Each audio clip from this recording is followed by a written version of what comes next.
You've made it. You're about halfway through the course and we're on to Module 4.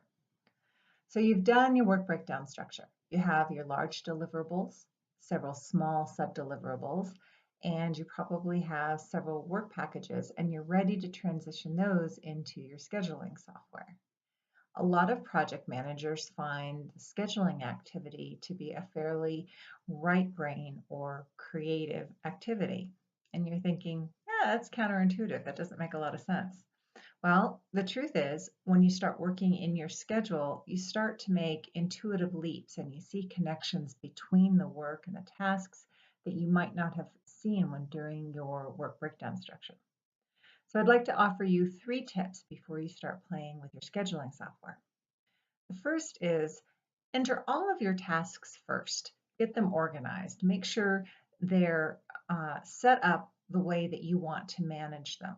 The work breakdown structure organizes the work with the deliverables, but you may not organize all of the work with their respective deliverables once you're into the scheduling software.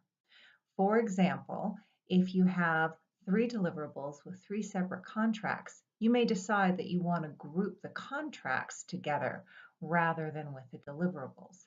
That may not work for you, but you get to experiment that way in your schedule and find out what works for you. Now, the beauty of entering the tasks first is that you get to move things around before you start building predecessors and dependencies. Once you start building those, it's very difficult to move items around because you have to delete the dependencies and recreate them. So trust me, just enter your items, get them all in, get them organized, then start playing with all the bells and whistles in your scheduling software. Okay, tip 2. Think about the difference between work effort and work duration. Work duration is the total time it may take to turn some tasks around, but the work effort itself might be shorter. So someone might have a 3 or a 4 hour task, but it takes them a week to get it back to you because of the process that they go through. Maybe they talk to somebody else, or they wait to get some information back. And that while you're only paying for about 4 hours worth of work, it may take you a week, and you have to reflect that in your schedule. Okay, last but not least, don't over-engineer your schedule.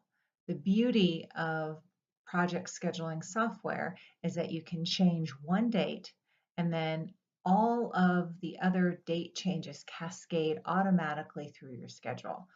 And while you can build some dependencies and predecessors that automatically cascade through, if your schedule is over-engineered, all of those dependencies can be very difficult to manage.